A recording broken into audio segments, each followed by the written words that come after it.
So I have been staining this fence for honestly weeks at this point. Not every day, of course. And I want to take a break. So I am going to show you something else I've been working on. Now, I was doing pretty good at posting videos every week, sometimes more often for quite a while. And there's been a lapse for a while, but there is a reason. It's not just the constant house projects that are keeping me busy. There has also been another big development. Now, friends and family know all about this. Never mind the very dirty work shirt. I'm staining a fence after all. But most of you probably don't. The last you saw, I was boarding a plane for Puerto Rico. The thing is, though, I didn't go to Puerto Rico. I went to Trinidad. And I went there because we have a bit of a life change coming up. Now, there's going to be a lot more about that coming up in future videos. I promise you they are coming. I have so many shot at this point. They just need to be edited, including one for a wedding couple. So sorry, that is coming up for you guys. However, we'll get to that. Now, this next thing that I'm going to show you is certainly going to ruin the surprise somewhat. So I'll just tell you, we are moving on to a sailboat. We'll have a whole video explaining why and the whole lead up to it and a lot more adventures that I've never actually edited and made into videos. However, I need to register said boat, or rather document it with the US Coast Guard. And something exciting has happened. You see, it used to be this thing where you had to mail in physical documents or email in PDFs. Well, now they have it all online. And very soon, actually, when this video comes out within the next couple weeks, it's going to be mandatory to only use this online portal. And I haven't seen anything yet that explains how it all works. So I thought I would show you, and then you have that resource in case you need to register your own boat with the US Coast Guard. The US Coast Guard NVDC allows you to do most of this paperwork online now. The National Vessel Documentation Center allows several different things to be done online, including a Certificate of Documentation, or COD, which is what we'll be doing. But if you already have one, you can renew it, you can get a letter of deletion, change addresses, etc. So we're going to click into this, and then we're going to click the one that applies to us. Now, in this case, I'm doing an application for official number and first certification because my vessel's not documented. Most of this form really just is pretty common sense. You put in your boat name. You'll notice everything comes back as uppercase all the time. If you already have an official number or an IMO, you can put those in. All these little icons will allow you to find out what these things are if you have any questions, but I'll help you with some of them as well. Your boat should already have a hull ID. You put it in there. This is not mine, but it's close enough. And then put in your hailing port. Now, the US Coast Guard actually allows you to use any valid city in anywhere in the US, territories, mainland, anywhere. But Fort Benton, Montana is right down the street from me. Since I'm a Montana resident, that's where I'm going to go with.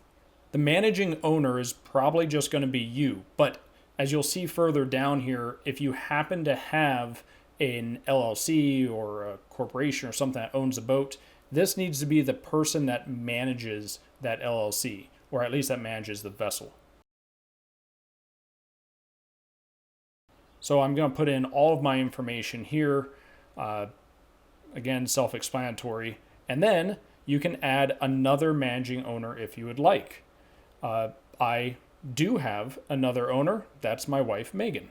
So I can put in her information here. If you didn't, or if you just don't want to include them on the certificate, then you wouldn't put their information in here.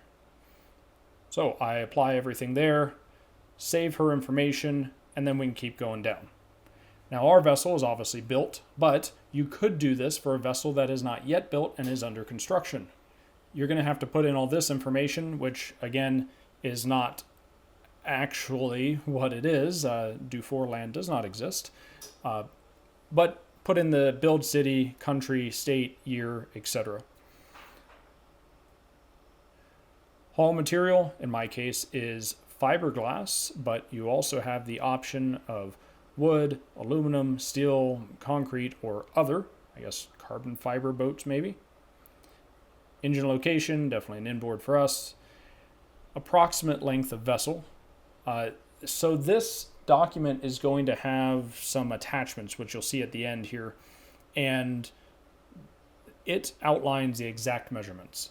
Now, I don't know why they also have this in there, but as you'll see here in a second, I'll put that.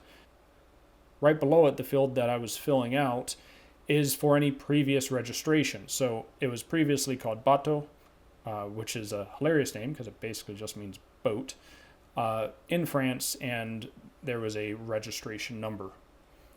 Endorsements and primary service are super important. I'm going to guess that most of you watching this are going to be doing recreational. That's certainly what we do. This is our private vessel. You know, we don't use it for any kind of commercial purpose whatsoever. But if those others apply to you, so be it. You have to be a U.S. citizen to document your vessel with the U.S. Coast Guard, or if it is a corporation or company that owns it or a joint venture, then I believe there's like the manager has to be American, but I could be wrong there. Again, not a sea attorney. Now, for the initial costs, you have 5 different options here. Your initial registration is going to come out to $133 before some other things, which you'll see at the end. However, you can also pay for additional years, up to 5 at a time, which just means less paperwork, and that sounds great to me. It costs another $26 a year, so you're not losing anything, and for all you know, they'll increase the prices in the next 5 years, so might actually save you some. Our vessel will have to be marked with the number that they give us. Obviously, we don't have it yet. We're not doing any big modifications, and it's not going to be titled under a state. Montana law allows for U.S. Coast Guard documented vessels to not have to be registered with the state as well. So a little bit less paperwork for us. This part was kind of annoying because I thought that the website wasn't working for a while. Turns out it was working.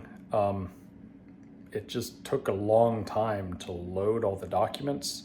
I came back the next morning and it let me go through just fine. Once you're done, you can validate your form. Check it all out here. This is an unofficial one, as you can see, but they will actually submit that form electronically to the Coast Guard.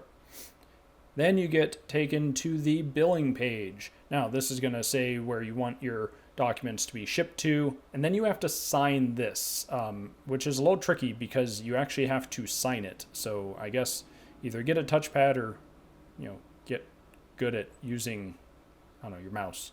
For me, I just held down the touchpad and used my finger. It worked pretty well. Then you'll proceed to pay.gov and you're done. It's just a waiting game. And right now it's taking them a few months to get these documents back. So hopefully we get ours in time to actually be able to sail. Okay, so there you go. I know it's not the most cinematic thing. It's not like our regular videos, but it's time for me to get back to painting, or rather staining this fence and listening to the endless barrage of noise coming from my neighbors.